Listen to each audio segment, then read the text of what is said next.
Hello guys and welcome to Skynomics academy. My name is Sunil Kumar Yadav. और जैसा कि आप स्क्रीन पर देख पा रहे हैं, आज हम लोग मोस्ट इंपॉर्टेंट क्वेश्चन जो होगा उसके सैंपल क्वेश्चन पेपर को आज से डिस्कस करेंगे हम लोग, है कि नहीं। टोटल 3 सैंपल पेपर डिस्कस किया जाएगा यहाँ पर और एक तरीके से पार्ट वाइज किया जाएगा, तो आप लोग ध्यान से देखिएगा, मोस्ट इंपॉर्टेंट है कि नहीं।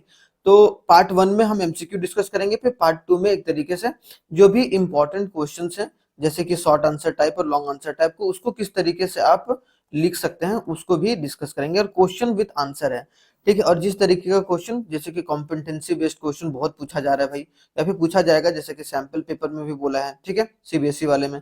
तो आप लोग उसको ध्यान से देखिएगा, तो आप लोग एक तरीके से आप लोग एक अच्छे सिचुएशन में अपने आप को पाएंगे और एक अच्छा रिजल्टेंट देखने को मिलेगा आने वाले समय में आपके एग्जाम में, जो कि 22 ऑफ फरवरी को है, ठीक है। तो चलिए स्टार्ट करते हैं जल्दी और बिना कोई देरी किए हुए।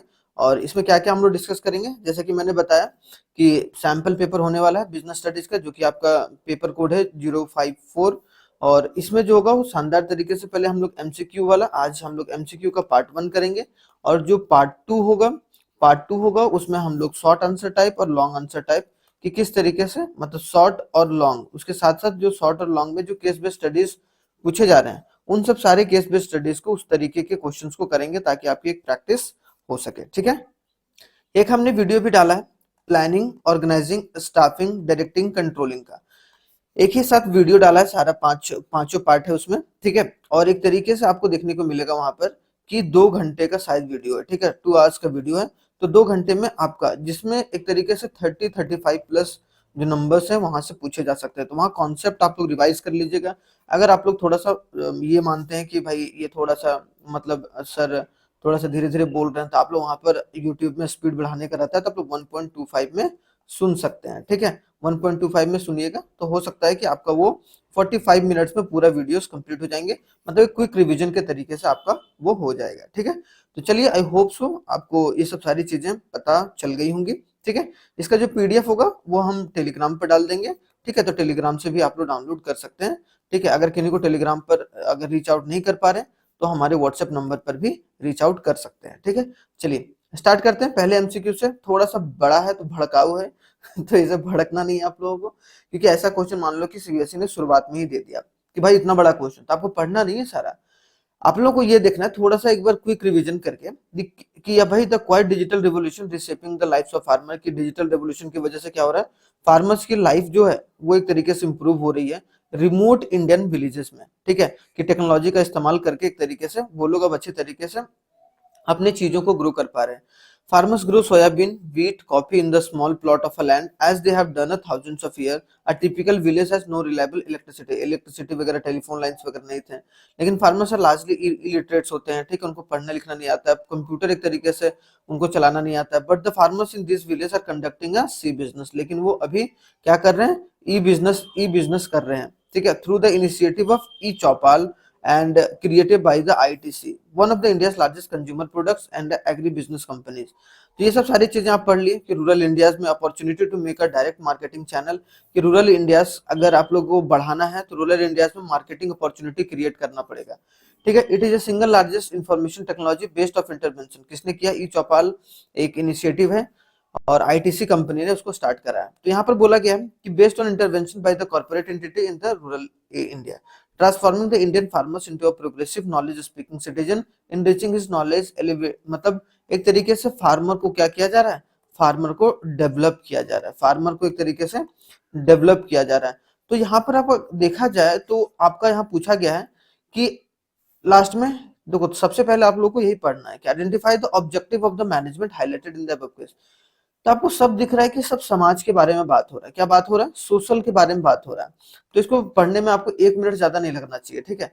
तो समाज के बारे में बात कर रहा है, इसका मतलब क्या है, सोशल ऑब्जेक्टिव के बारे में यहाँ पर बात किया जाए। तो ऑप्शन नंबर बी हमारा राइट आंसर होगा, ठीक है। ऑर्गेनाइजेशनल ऑब्जेक्टिव नहीं होगा, ऑर्गेनाइजेशनल ऑब्जेक्टिव हमेशा किसके लिए होता है, प्रॉफिट के लिए होता है, कि प्रॉफिट जब कंपनी को होता है तो ऑर्गेनाइजेशनल ऑब्जेक्टिव के तरीके से बोल सकते हैं। पर्सनल ऑब्जेक्टिव मतलब जो उसमें स्टाफ्स वगैरह हैं उनके डेवलपमेंट वगैरह, अब बोथ पर्सनल सोशल ऑब्जेक्टिव भी नहीं है, ठीक है। तो एक तरीके से आपका सही आंसर क्या होगा, सोशल ऑब्जेक्टिव आपका सही आंसर निकल कर आ रहा है, ठीक है। आगे बढ़ते हैं सेकंड क्वेश्चन पर बिना कोई देरी किए हुए, क्योंकि हम लोग 20 क्वेश्चन यहाँ पर डिस्कस करेंगे अलग अलग चैप्टर से। तो आपको थोड़ी सी धीरज रखते चलनी पड़ेगी। क्वेश्चन नंबर 2 है, Taylor propose 8 specialist from, Taylor क्या किया, टेलर मतलब कि एफ डब्ल्यू टेलर जिन्होंने क्या दिया था, 14 प्रिंसिपल दिया था, सॉरी एफ डब्ल्यू टेलर ने साइंटिफिक प्रिंसिपल दिया था, क्या दिया था, साइंटिफिक प्रिंसिपल ऑफ मैनेजमेंट। और हेनरी फेयोल ने क्या दिया था, 14 प्रिंसिपल। तो ये बात याद रखिएगा, 14 principle of management Henry Fayol के द्वारा दिया गया था, ये साइंटिफिक मैनेजमेंट दिया गया था इनके द्वारा। तो Taylor propose 8 specialist from whom each workers will have to take order। Taylor ने प्रपोज करा है कि 8 स्पेशलिस्ट को, जिनको एक तरीके से हर एक वर्कर्स को ऑर्डर लेनी चाहिए as a part of technique of functional foremanship. Functional foremanship मतलब आप फंक्शन के हिसाब से आप उनको बांट सकते हैं, स्पेसिफाइड बाय हिम, उनके द्वारा ये बात बोली गई है। Those with a technical mastery intelligence and the grit may have given, अगर जिनको एक तरीके से टेक्निकल या मास्टरी हो रखी है, इंटेलिजेंस या फिर ग्रिट में, उनको क्या देना चाहिए, उनको एक तरीके से गिवन प्लानिंग वर्क। सिंपल सी बात है कि अगर उनको मास्टरी है, इंटेलिजेंस है, तो वो अच्छे तरीके से क्या कर पाएंगे, प्लान को एक तरीके से एग्जीक्यूट कर पाएंगे। तो सबसे पहले क्या आ गया, प्लानिंग। तो planning and those with the energy and good health may be assign execution work. क्या होगा, एग्जीक्यूशन वर्क, आप एक तरीके से उसको बोल सकते हो कि आप एग्जीक्यूट करो भाई, ठीक है। तो यहाँ पर एग्जीक्यूशन आ जाएगा। तो हमारा सही ऑप्शन क्या होगा, ऑप्शन नंबर ए होगा 2 का। तो आप लोग ये बात याद रखिएगा, इंपॉर्टेंट है। प्लानिंग क्यों, क्योंकि भाई प्लानिंग आप उसी इंसान को दोगे जो एक तरीके से आपका सही तरीके से टेक्निकलिटी को जान रहा है, टेक्नोलॉजी को समझ रहा है। क्योंकि आने वाले समय में क्या होता है कि टेक्नोलॉजी के हिसाब से अगर आप काम करेंगे, मतलब एक साइंटिफिक तरीके से अगर रिसर्च एंड बेस्ड पर काम करेंगे, तो उनको टेक्नोलॉजी का जानकारी होना जरूरी है, ठीक है। तो ऑप्शन नंबर 2 का ऑप्शन नंबर ए मतलब आंसर राइट है। अब आगे आते हैं question number 3। Reema is working as a production manager, production managers में काम कर रहे हैं, ठीक है। अब आप सोच रहे होंगे कि अब मैं, हो सकता था कि अब वो छोटे छोटे क्वेश्चन एमसीक्यूज ले आऊं, लेकिन आपके एग्जाम में वैसा पूछा ही नहीं जाएगा, तो मैं इसीलिए उस टाइप के क्वेश्चंस नहीं करा रहा हूं, ठीक है। Production manager, Reema is working as a production manager in a company manufacturing different types of products of a milk. वो क्या है, मिल्क के प्रोडक्ट्स डिफरेंट टाइप के जो है वो बनाती है। Now she is planning to launch a packaged kheer. वो प्लान क्या कर रही है कि पैकेज खीर जो होगा वो 250 ग्राम का बेचेंगी, for which she requires to reduce a free lines of products which are not profitable. इसकी वजह से क्या होगा कि हमारा जो मिल्क का और सारा जो प्रोडक्ट था, जो प्रोडक्ट हमारा नहीं चल रहा है, ठीक है, जो प्रोडक्ट मतलब एक तरीके से सही से वर्क नहीं कर रहा है, जो वर्क नहीं कर रहा है उसको बदल कर रिप्लेस कर हमें जो खीर वाले में उसको पैसा लगाना पड़ेगा, ठीक है। तो ये बात उन्होंने ये बात बोला कि जो प्रॉफिटेबल नहीं है भाई, जो काम नहीं कर रहा प्रोडक्ट, उसको हटा दो। She know that it will be result in the saving of a cost of a labor and a machine की, इसके वजह से क्या होगा कि रिजल्ट करेगा क्या, saving of the cost and the labour में। तो इसका सही आंसर क्या होगा, identify the technique of management applied by the Reema. कौन सा टेक्निक का इस्तेमाल कर रहे हैं इन द अबव सिचुएशन। तो यहाँ पर अगर देखा जाए तो सही तरीके से क्या इस्तेमाल किया जा रहा है यहाँ पर, standardisation and simplification of work. Work को सिंप्लीफाई कर रहे हैं भाई, जो प्रोडक्ट नहीं चल रहा है उसको हटा दो, क्या करो, हटा दो, और जो नया प्रोडक्ट है उसमें वो पैसा लगा दो। एक स्टैंडर्ड मेंटेन करने के बारे में बात की जा रही है यहाँ पर, और एक तरीके से simplification of work. Method study नहीं की जा रही है, टाइम स्टडी भी नहीं स्टडी किया जाए कि टाइम पर पूरा नहीं हुआ, मोशन स्टडी भी नहीं हो रहा। तो standardisation and simplification of work इसका सही आंसर होने वाला है, ठीक है। आगे बढ़ते हैं। अब आते हैं 4th नंबर क्वेश्चन में, increase life expectancy of the people and increase the awareness of the health care have increase the demand for many health product. Simple सी बात है कि लोगों की लाइफ एक्सपेक्टेंसी को बढ़ाने के लिए, मतलब कितने साल तक वो जिंदा रहेंगे, ठीक है, और अवेयरनेस बढ़ने की वजह से जो जो हो रहा है वो क्या हो रहा है कि हेल्थ प्रोडक्ट की डिमांड जो है वो बढ़ते जा रही है, ठीक है। Have increase and the demand for many health products and the services like soft drink, fat free cooling oil, health resort, new health products and service have in return changed the people's lifestyle। कि बहुत तरीके से जो है lifestyle change किया है, अच्छे अच्छे प्रोडक्ट्स वगैरह। Identify the characteristics of business environment in which is highlighted. तो कौन सा बिजनेस एनवायरनमेंट है, किसके हेल्थ इश्यूज की वजह से हो रहा है, मतलब हेल्थ को सही तरीके से बनाने के लिए किया जा रहा है भाई, सिंपल सी बात है। तो हमारा इसमें सही आंसर होगा इंटर रिलेटेडनेस होगा। क्या होगा, इंटर रिलेटेड है कि भाई क्या किया जा रहा है, यहाँ डायनेमिक इन्वायरमेंट भी नहीं, अनसर्टेनिटी भी नहीं है, तो कौन सा बिजनेस इन्वायरमेंट है, इंटर रिलेटेडनेस है। क्या है, इंटर रिलेटेडनेस। डायनेमिक इन्वायरमेंट भी नहीं, अनसर्टेनिटी भी नहीं, रिलेटिविटी भी नहीं है, इंटर मतलब एक आपस में रिलेटेड है। कि अगर लाइफ एक्सपेक्टेंसी बढ़ेगी, लोगों की लाइफ एक्सपेक्टेंसी बढ़ रही है या लोगों की अवेयरनेस बढ़ रही है, तो एक तरीके से हेल्थ प्रोडक्ट की डिमांड भी बढ़ेगी। मतलब हेल्थ प्रोडक्ट की डिमांड भी, हेल्थ प्रोडक्ट की डिमांड भी बढ़ेगी। मतलब आपस में क्या है, दोनों इंटर रिलेटेड है। देखो एक होता है एक्सटर्नल इन्वायरमेंट, एक होता है इंटरनल इन्वायरमेंट। ऐसा भी पूछ सकता है कि क्या एक्सटर्नल इन्वायरमेंट है या फिर इंटरनल इन्वायरमेंट, तो आप लोग इसको बोल सकते हैं एक्सटर्नल इन्वायरमेंट के अंदर ये आ सकता है। क्यों? क्योंकि ये एक्सटर्नल हेल्थ केयर या हेल्थ फैसिलिटी का डिमांड एक तरीके से इंक्रीज हो रहा है, तो इसमें बिजनेस, अगर ये ऑप्शन रहेगा तो आप लोग इसमें ऑप्शन एक्सटर्नल इन्वायरमेंट डाल सकते हैं। ठीक है, तो फोर्थ का ऑप्शन नंबर ए आपका राइट होने वाला है। ठीक है, आगे बढ़ते हैं। कंफ्यूजन नहीं करना है आप लोगों को, ये याद रखिए। Identify the dimension of the business environment, इसमें बिजनेस एनवायरनमेंट का डायमेंशन बताइए and illustrate by the picture. इसमें पिक्चर बताया गया भाई कि एक फैशन इंडस्ट्री है जो शिफ्ट हो रहा है towards formal wear, electronic gadgets increase कर रहा है, डिमांड बढ़ रहे हैं इसके। ठीक है, फूड हैबिट शिफ्ट हो रहा है पैक्ड फूड में। ठीक है, और कॉस्मेटिक प्रोडक्ट्स की इंक्रीज डिमांड। कॉस्मेटिक मतलब जो एक तरीके से लिपापोती होती है अरे सॉरी, मतलब एक तरीके से मेकअप वगैरह का जो भी चीज होता है वो चीज के बारे में। तो यहाँ पर किस चीज के बारे में बात किया गया है, ये बात बताइए। तो बोला गया identify the dimension of business environment. तो बिजनेस इन्वायरमेंट क्या है कि सोशल इन्वायरमेंट जो हो रहा है वो चेंज हो रहा है। ठीक है, सोशल इन्वायरमेंट। अगर सिर्फ बोला रहता है इलेक्ट्रॉनिक गैजेट्स वगैरह जो है, यहाँ पर क्या बोला, increase in the demand of the gadget. Increase हो रहा है डिमांड, मतलब क्या, एक तरीके से इन्वायरमेंट जो है सोशल इन्वायरमेंट वो हमारा चेंज हो रहा है। टेक्नोलॉजी इसमें नहीं, इसमें इकोनॉमिक भी नहीं होगा, लीगल भी नहीं होगा। तो आपका सही ऑप्शन क्या होगा, सोशल आ जाएगा। ठीक है, आई होप सो ये चीज समझ में आ गया होगा। सिक्स्थ आते हैं, in attempt to cope with Reliance Jio onslaught of 2018, the market leader Bharti Airtel have refreshed its 149 prepaid plan to offer a 2 GB data per day. ठीक है, उसने क्या करा, रिलायंस जियो से टक्कर लेने के लिए उसने अपनी प्रीपेड प्लान को कम कर दिया। ठीक है, ये मान लो पर डे का twice the amount it offered earlier, कि जितना अमाउंट वो पहले ऑफर किया करता था 250, मतलब 300 के आसपास में 299 का पैकेज था, अब उसको कम करके 149 ला दिया ताकि वो कम्पिटिटिव एक तरीके से हो सके। तो हमारा इसमें क्या है भाई, इसमें क्या, identify the type of plan highlighted in the example. इस एग्जाम्पल में कौन सा प्लान जो है वो लागू किया गया भारतीय एयरटेल के थ्रू। तो यहाँ पर सिंपल सी बात है, क्या प्रोग्राम लॉन्च किया गया। ठीक है, यहाँ स्ट्रेटेजी भी नहीं बोलेंगे हम लोग, प्रोग्राम। क्यों? प्रोग्राम के तहत इसने क्या बोला कि भाई हम अपने जो प्लान को रिफ्रेश करके क्या लाएंगे, अपने प्रोग्राम्स को बदलेंगे और 149 रुपीज पर जो डे, मतलब पर मंथ, और 2 GB डेटा हम लोग देंगे, एक तरीके से 3G 4G। एक तरीके से प्रोग्राम पॉलिसी में भी चेंज नहीं होगा, स्ट्रैटेजी में भी चेंज नहीं हुआ, और एक तरीके से प्रोसीजर में भी चेंज नहीं हुआ। मतलब एक प्रोग्राम दूसरे तरीके से इंप्लीमेंट किया।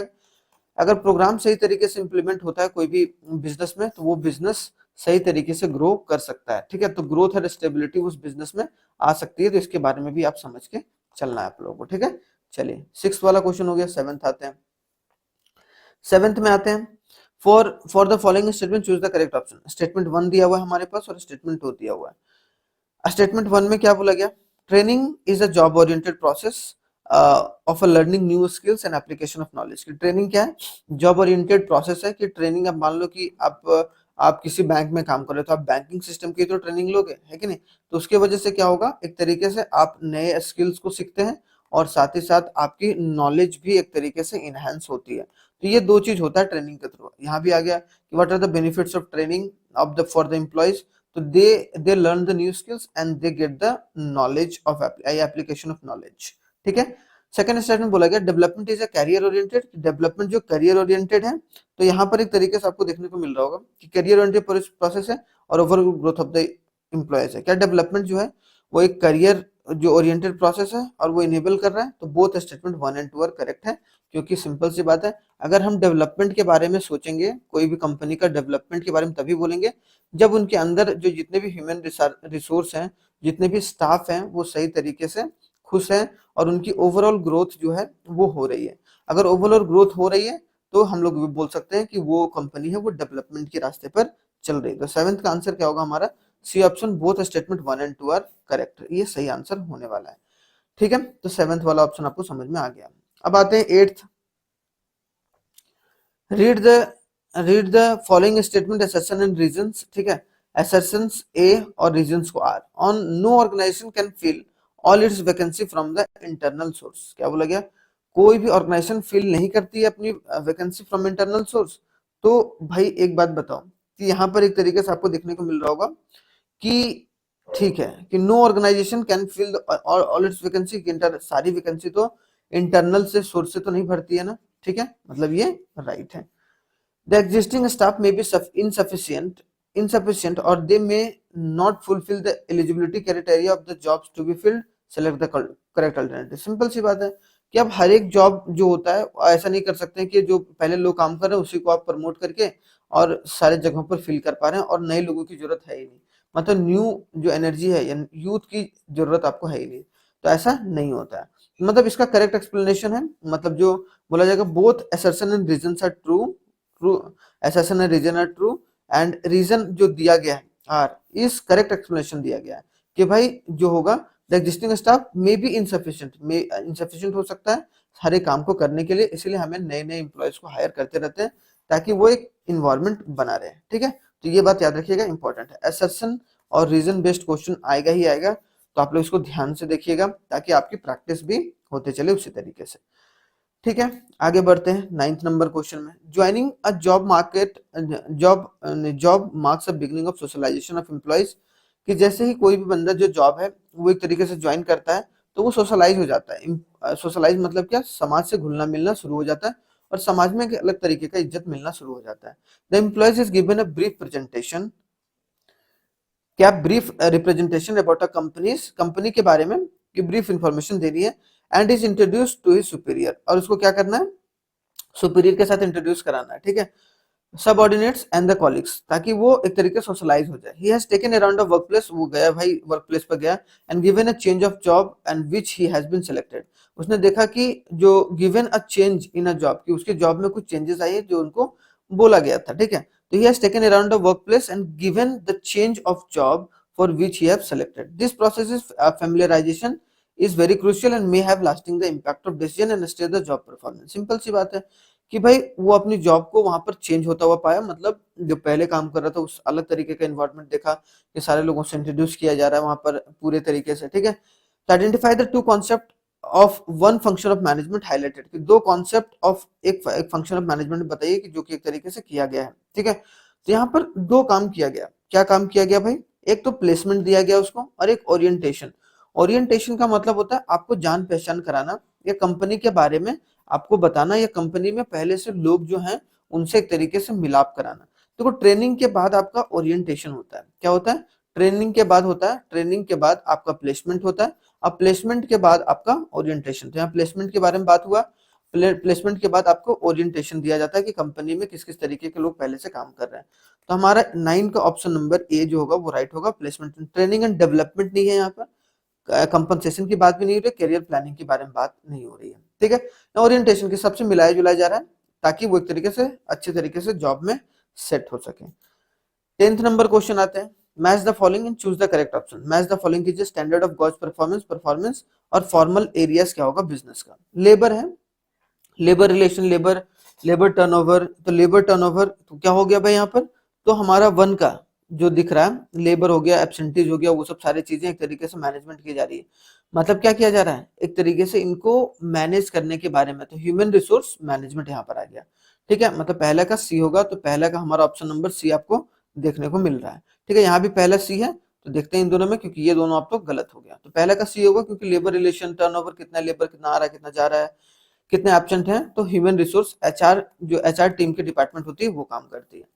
सेल्स वॉल्यूम, सेल्स कितना हुआ भाई, एडवर्टाइजिंग एक्सपेंडिचर कितना हुआ, इंडिविजुअल सेल्स पर्सन कितना हो गया, तो हमारा यहाँ पर देखने को मिल रहा है ये किसका काम है, सेल्स पर्सन। परफॉर्मेंस क्या है, तो मार्केटिंग टीम का डिपार्टमेंट है, ठीक है। सेल्स वॉल्यूम, सेल्स एक्सपेंसेस, तो वो किसका काम है, तो टू का आपको बी देखने को मिल रहा है, यहाँ पे टू का बी है, यहाँ पे टू का बी है, तो मार्केटिंग टीम का डिपार्टमेंट है ये सब। Capital expenditure, inventory, flow of capital, liquidity, तो थर्ड का आपको क्या देखने को मिल रहा है, फाइनेंस। तो यहाँ पर थर्ड का ए, प्रोडक्शन नहीं होगा क्योंकि यहाँ पैसों से रिलेटेड है, तो पैसे वाला चीज कौन देखता है, फाइनेंस डिपार्टमेंट देखती है, ठीक है। तो ये वाला हमारा क्या होगा, फाइनेंस डिपार्टमेंट।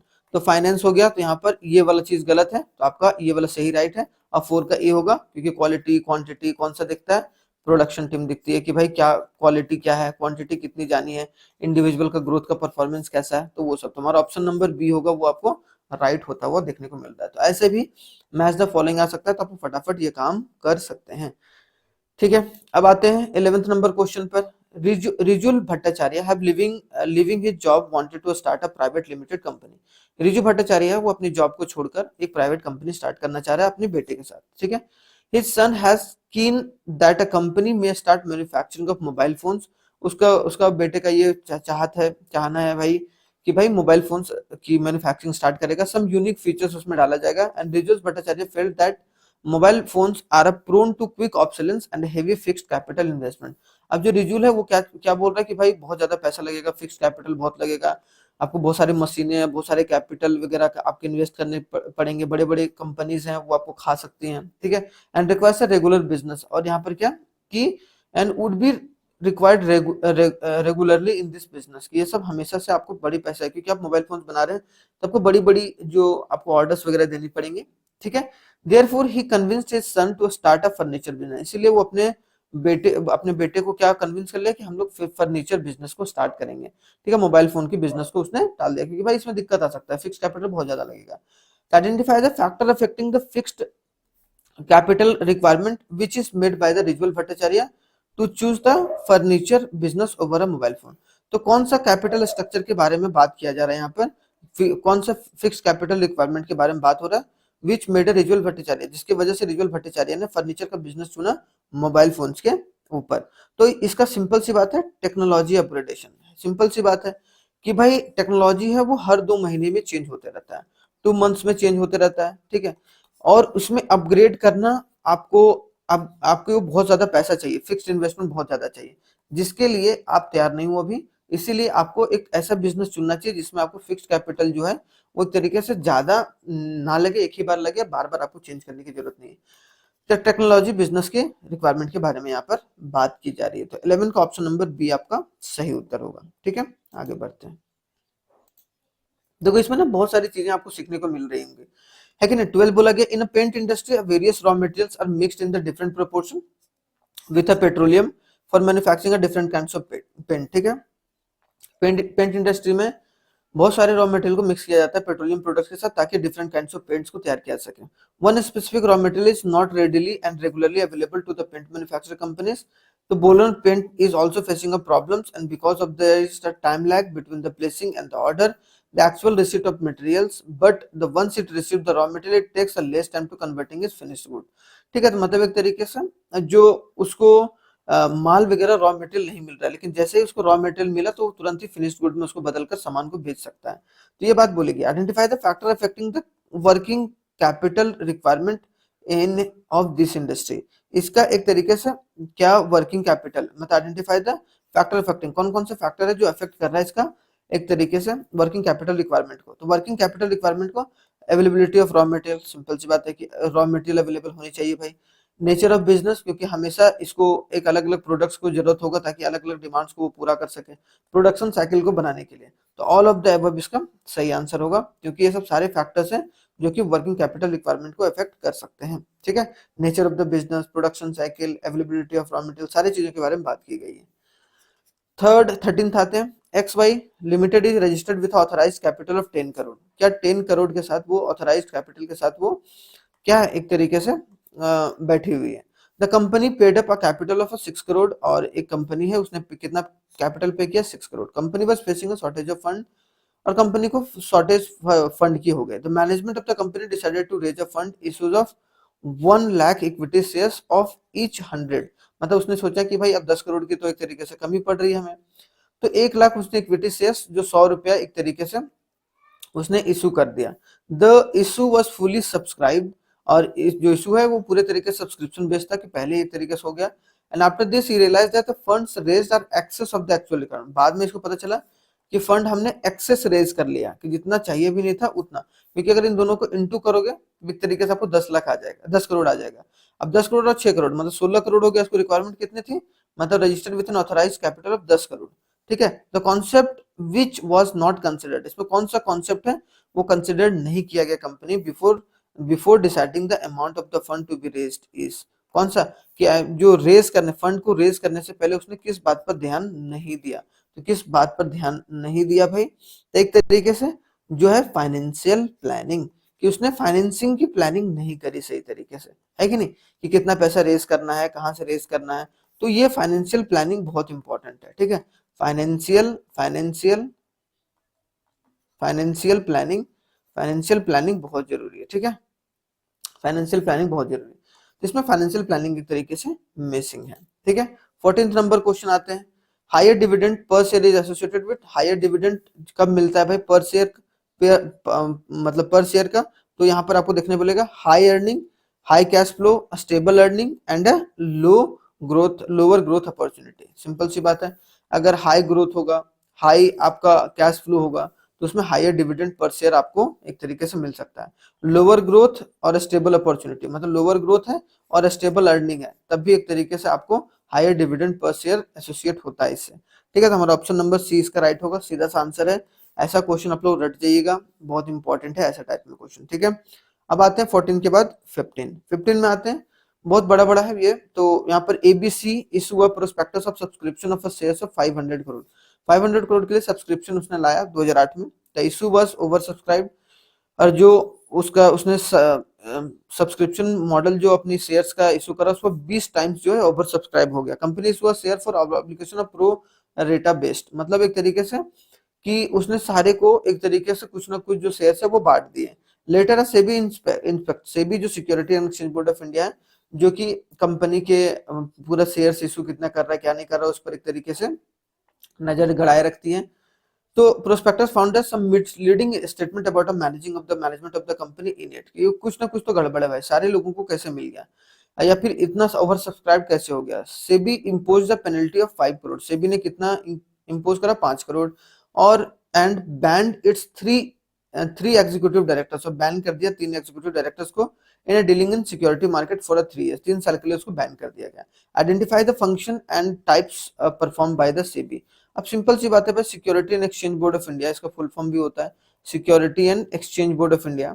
जैसे आरबीआई पूरे बैंकिंग सिस्टम को देखता है, सेम उसी तरीके से स्टॉक मार्केट को पूरा कौन देखता है, सेबी देखता है, ठीक है। यहाँ बोला गया कि आइडेंटिफाई द फंक्शन, कौन सा फंक्शन है यहाँ पर, तो कौन सा फंक्शन है भाई, यहाँ पर देखो prohibition of fraudulent and unfair trade practice like making and misleading statement, manipulate नहीं कर सकते हो, प्राइस रिगिंग नहीं कर सकते हो, और जो है यहाँ पर प्रोटेक्शन फंक्शन को एक तरीके से डिस्क्राइब किया गया, डेवलपमेंट फंक्शन को डिस्क्राइब नहीं किया गया। प्रोटेक्शन फंक्शन है लेकिन इनसाइडर ट्रेडिंग यहाँ पर नहीं हुआ, ठीक है। तो इसीलिए वहां से इनसाइडर ट्रेडिंग होता है अपनी जो शेयर्स के दाम को बढ़ाना, ठीक है, तो वो चीज होता है इनसाइडर ट्रेडिंग, अगर आपने शेयर के दाम को बढ़ा दिया है। Calling the information of undertaking instruction, regulatory function नहीं है, तो एक तरीके से आपका सही ऑप्शन क्या होगा, ऑप्शन नंबर बी आपका राइट आंसर होगा, ठीक है। आते हैं 16th में, बहुत सारा ये एक पैसेज है, पैसेज से 3 क्वेश्चन, आप 16, 17 और 18th क्वेश्चन है। यमुना प्रसाद शॉपकीपर इन बीकानेर, फटाफट पढ़ता हूँ ताकि आप लोगों को फटाफट एक रेंज मिल जाए। देखो पढ़ना तो पड़ेगा भाई, क्योंकि ऐसे टाइप में क्वेश्चन आएंगे ही आएंगे, ठीक है। Rajasthan used to sell the famous bhujia sev है, फेमस है बीकानेर में। It is a quick selling products in the local and the foreign tourist, वो क्विक तुरंत बेचता है, ठीक है। His second generation expanded the business and got a Yamuna की bhujia registered with a concern authority, Yamuna की भुजिया वहां पर रजिस्टर्ड कराई है उसने वो कंपनी को, ठीक है। Gradually the brand offered a wide range of products, धीरे धीरे वो भुजिया सेव से शुरू करके उसने ब्रांड को बढ़ाते बढ़ाते, however the bhujia save remained the most popular product and the brand creating a maximum revenue. Bhujia save से तो पैसा आ ही रहा था उसका, मैक्सिमम प्रोडक्ट, लेकिन उसके साथ साथ जो होगा, यमुना की भुजिया ऑफर्स इस product at a competitive price even while offering the customer service like a gift packing and free home delivery and became a household name। और इसी तरीके से उसने बहुत सारा सर्विसेज, गिफ्ट पैकेजिंग वगैरह शुरू कर दिया। Now it has been virtually becomes a synonyms of bhujia sev in a market, अगर भुजिया सेव लेना हो तो यमुना मतलब यमुना की भुजिया से ही लेते थे मार्केट में। So much so that many peoples for Yamuna की भुजिया इंस्टेड ऑफ भुजिया सेव। अब जो यमुना की भुजिया सेव से फेमस हो गया। यमुना की bhujia has developed a strong distribution network, उसने डिस्ट्रीब्यूशन नेटवर्क भी फैलाया। एब्रॉड भी और रिटेल आउटलेट लगाया बाहर में भी, और इंटरनेट सेलिंग मतलब ऑनलाइन सेलिंग भी, प्रमोशन ऑफ ब्रांड भी किया, and always has been low profile till increasing the competition and push to hire, ठीक है। एंड प्रोफेशनल एडवर्टाइजिंग एजेंसी को हायर करा, कौन सा, Vigyapan private limited, for promoting the product. एक उसने एडवर्टाइजिंग एजेंसी को हायर करा, किसको हायर करा भाई, जो विज्ञापन प्राइवेट लिमिटेड, ठीक है, promoting a product. On the advice of a विद्या मतलब विज्ञापन private limited, Yamuna ji bhujia have worked upon managing the public opinion by developing a relation with the masses through a sponsor culture, sporting events, maintenance of the public parks, वो सब सारे के लिए बोला कि भाई ये सब सारा काम करो तो एक तरीके से पब्लिक रिलेशन आपका बढ़ेगा। तो यहाँ पर 16th वाला क्वेश्चन में बोला है कि his second generation expand his business got a Yamuna की bhujia registered with a concerned authority। क्या कंसर्न अथॉरिटी क्या किया भाई? कंसर्न अथॉरिटी मतलब with reference to the given text Yamuna की bhujia is dash giving its legal protection against the use of anyone else, कि वो किस तरीके का लीगल प्रोटेक्शन देना चाह रहा था। तो किस तरीके का लीगल प्रोटेक्शन? ट्रेडमार्क, कि भाई जो भी हम लोग बिजनेस करेंगे, ब्रांड वाला नहीं बोल रहे हैं यहाँ पर, ट्रेडमार्क ब्रांड मार्क भी नहीं, ट्रेडमार्क तो होता है, ठीक है। तो एक तरीके से जो ट्रेडमार्क खरीदना चाह रहे थे कि भाई अब जो मेरा ये मार्क है वो कोई भी दूसरा चुरा ना सके, इसीलिए ताकि वो एक लीगल दायरे में आ सके और कोई भी उसको चुरा ना सके। Yamuna ji bhujia offered a product at a competitive price even while offering the customer service, और साथ ही साथ कस्टमर सर्विस को gift packaging, free home delivery भी दे रहे हैं, जिसके एक तरीके से हाउस होल्ड नेम बन गया। Identify the factor affecting the element of marketing mix. कौन सा मार्केटिंग मिक्स? देखो ये 4 होता है, प्राइस, प्लेस, प्रमोशन और एक तरीके से प्राइस हो गया, प्लेस हो गया। देखो प्राइस होता है, प्राइस हो गया, प्लेस हो गया, प्रमोशन हो गया, और चौथा बताइए तो थोड़ा सा आप लोग कौन होता है? चौथा बहुत अच्छा है, ठीक है। फोर्थ बताइए कि 4P का क्या होता है मार्केटिंग मिक्स में? 4P's कौन कौन से होते हैं? प्राइस होता है, प्लेस होता है, प्रमोशन और एक मैं बता ही देता हूँ प्रोडक्ट होता है, ठीक है, जो कि मोस्ट इंपॉर्टेंट है। आगे आते हैं तो identify the factor affecting the price element of market mix, किसमें कौन सा एक तरीके से डिस्कस किया गया भाई हमारा? तो डिस्कस किया गया हमारा मार्केटिंग मेथड यूज किया गया।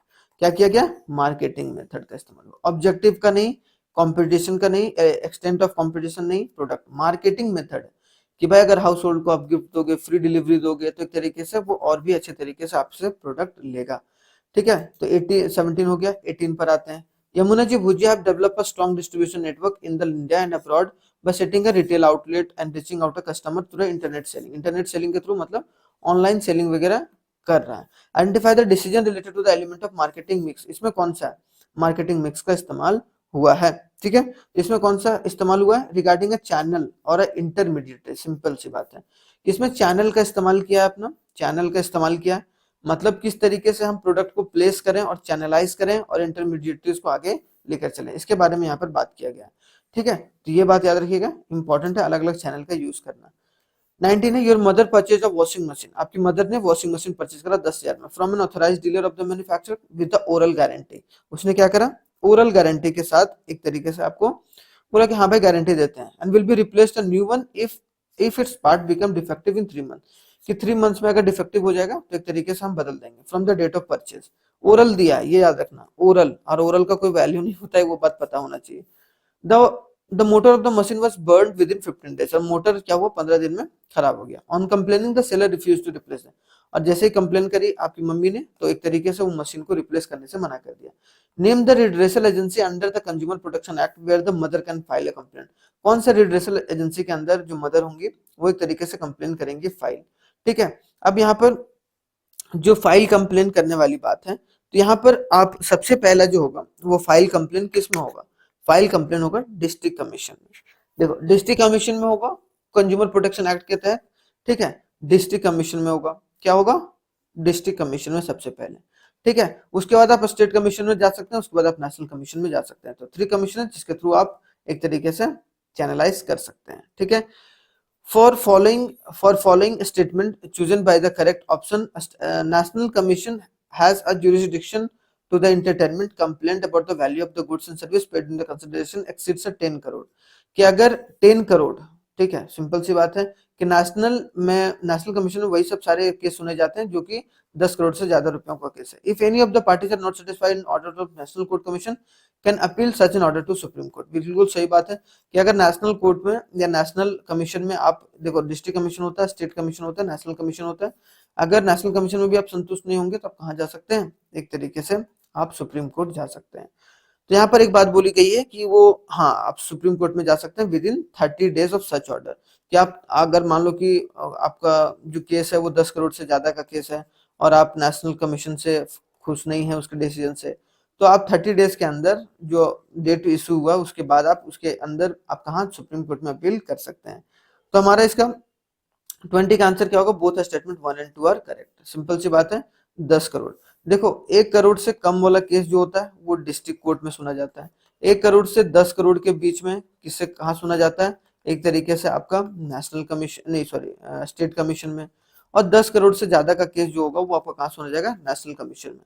जैसे कि पिछले वाला केस आपने देखा होगा कि ये कितना का केस था भाई, आपको देखने को मिल रहा होगा, देखो यहाँ पर देखने को मिल रहा होगा 10,000 का केस था।